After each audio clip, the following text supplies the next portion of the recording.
don't want to do, but you feel like you have to.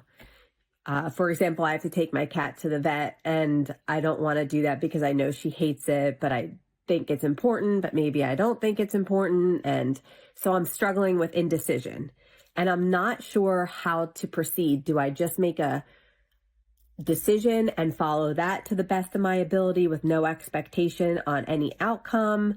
Or is there another formula to deal with indecision of a certain topic that you're not super into? Thank you. Yes, well, first and foremost, you have to find out within yourself, to use your quote, why you are not super into it.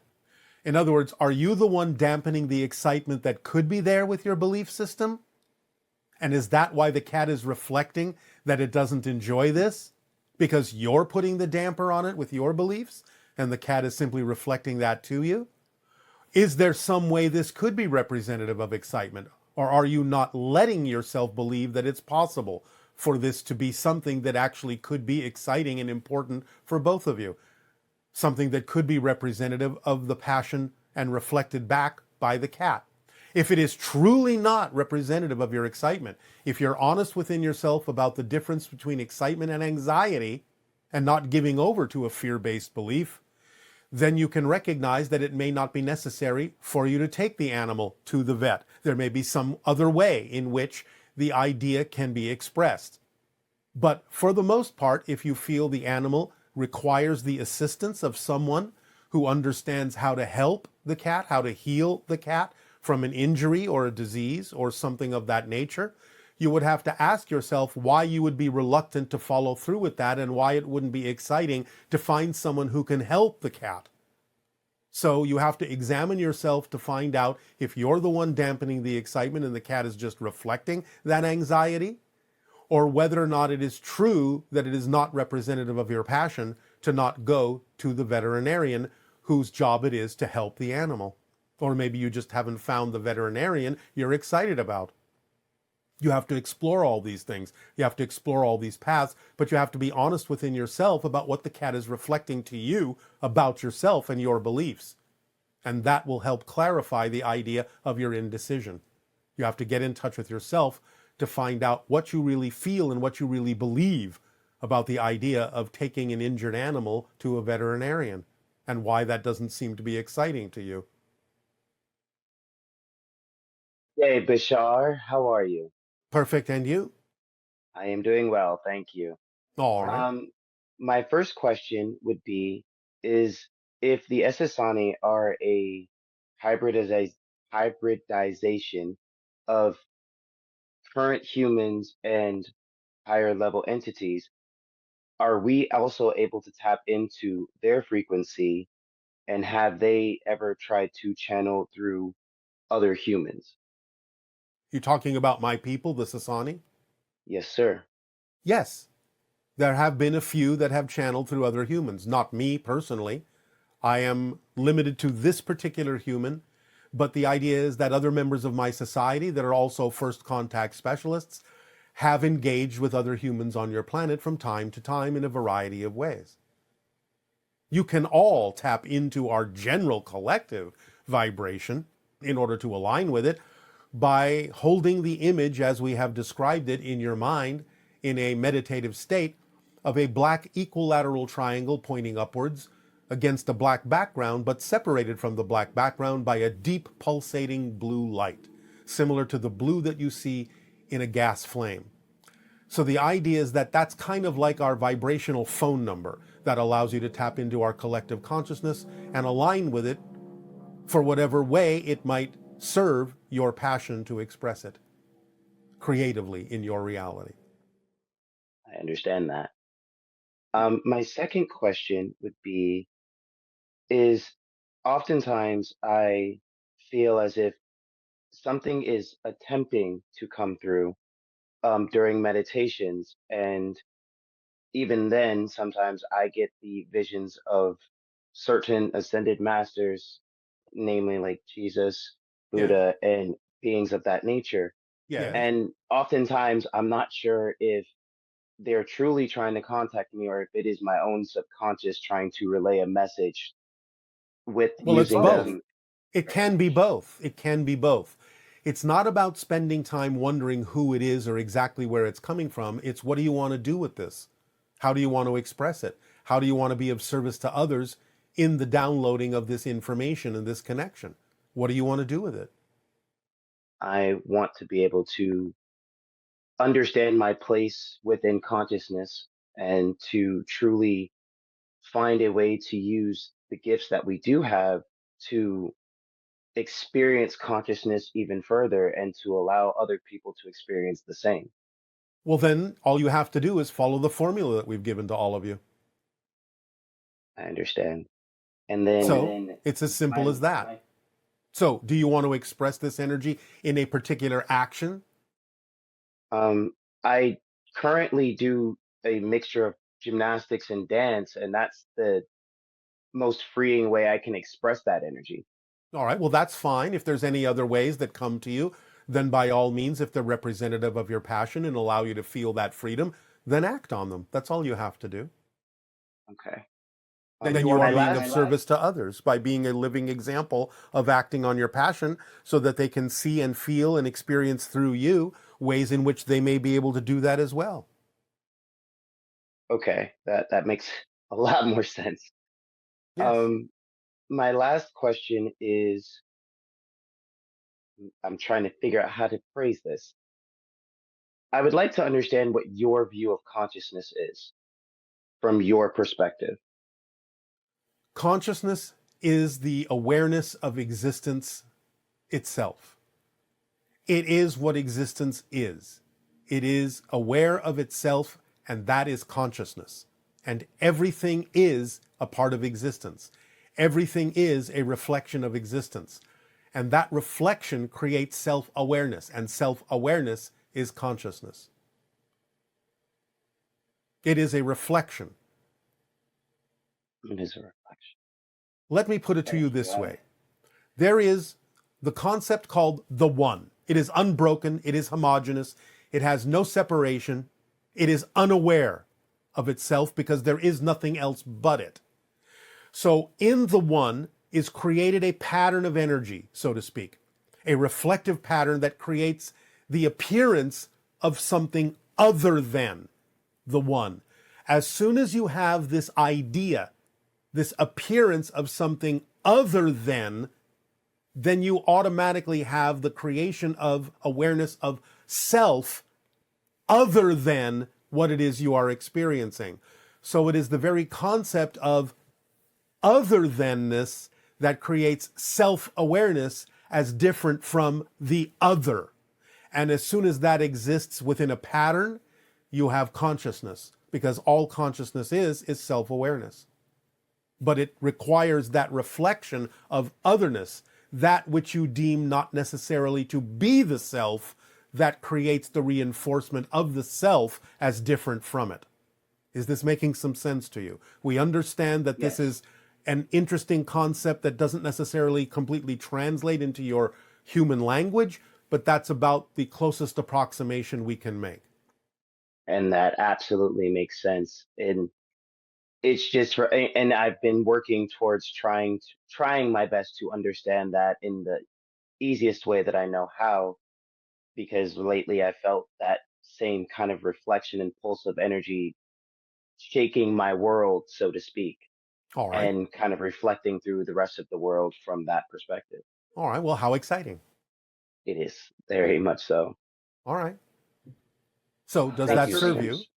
Yes, yes, it does. Thank you so much. You are so welcome. Aveo. Avail. Okay. All right. The first is, how can we prevent observations, particularly recurring ones that are in direct contrast to our own positive belief systems, from evolving over time into negative beliefs and definitions? Well, you have to ask yourself, why at any point would you consider taking on those vibrations as if they are what serves you best? Because they cannot affect you. You cannot experience them. Time has nothing to do with it. Doesn't matter how many times you observe it. At some point, if you start feeling like you're matching those vibrations, you have chosen to do so. So you would have to ask yourself what benefit you're getting out of doing so. Okay.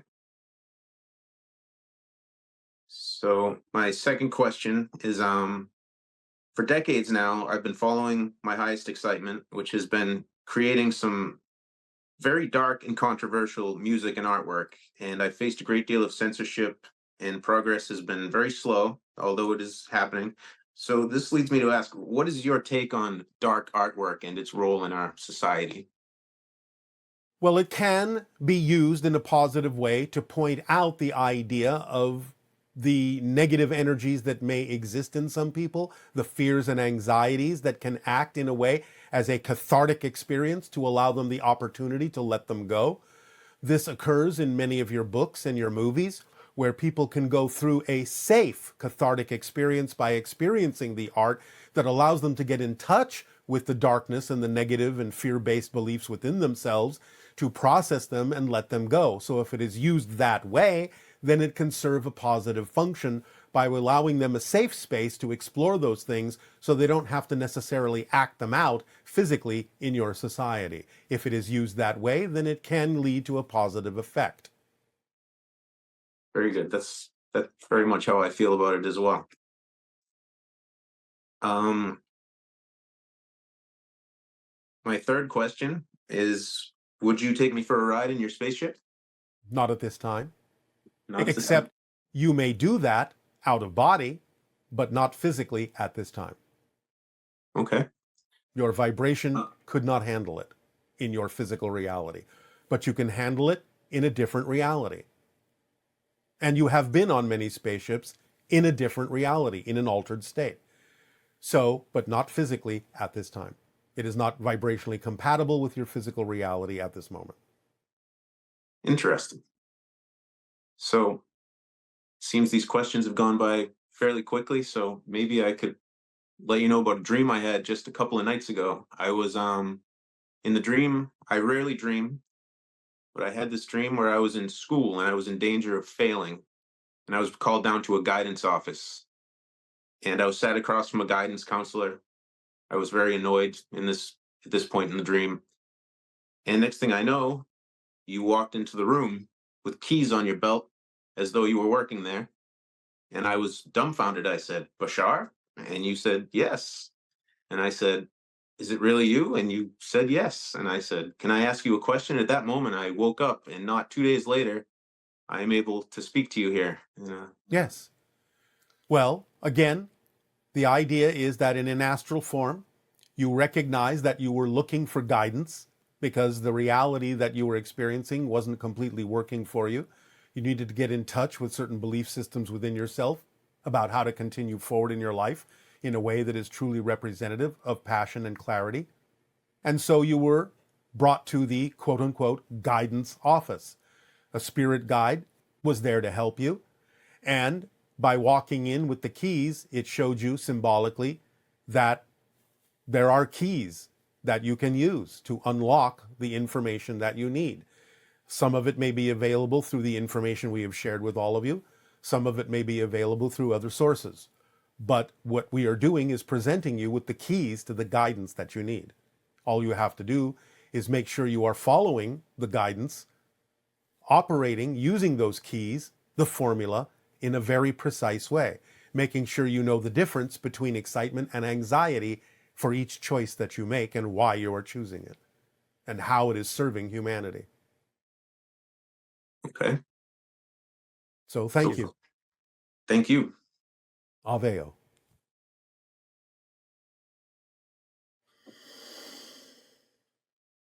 Hi, my name is Adam. I'm at the very beginning of my spiritual path.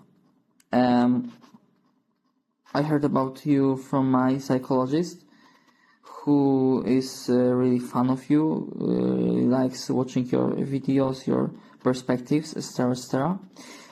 My question is, what do you know about the Shroud of Turin? Because there are some research which proves the thesis that Jesus was resurrected, and this, the evidence, the proof that Christianity is right, yeah.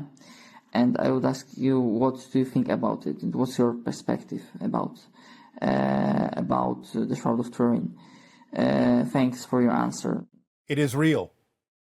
It is an impression of the body of Jesus. When it elevated vibrationally, it left an impression in the cloth. When it transitioned from one state to another, it was a high vibration that created a certain effect in the cloth that imprinted the form of the body within the cloth. Transition to a higher state, yes, you would call it a resurrection, but it was really a shift to a higher state of being and coming out as a quasi-physical being, shifting to a higher state of physical reality that gives off a form of energy, a higher vibrational frequency felt by all those who came in contact with that form of Yeshua, who then ascended, by simply shifting the vibration even higher and disappearing into another realm, another reality, a spirit realm, which was perceived by humans as if rising from the earth. But what was actually happening was a shifting of the vibration into the spirit realm. Hello, Bashar. And to you, good day. I followed the formula, and here I am. I'm super excited. It's like winning the lotto. Oh, all right, if you say so. I've got 3 questions for you. Yes. The first one, my husband has encountered ETs, a small gray, chrome-like being, and 2 other beings, and he's curious as to what the purpose and what's most helpful for him to know at this point. Well, you are part of the hybridization program. You are part of the evolution of humanity into the 6th hybrid race. So you have many encounters with these beings because you are participating in whatever way, shape, or form is necessary for you to provide information for the hybrids that will ultimately come to live among you in the future.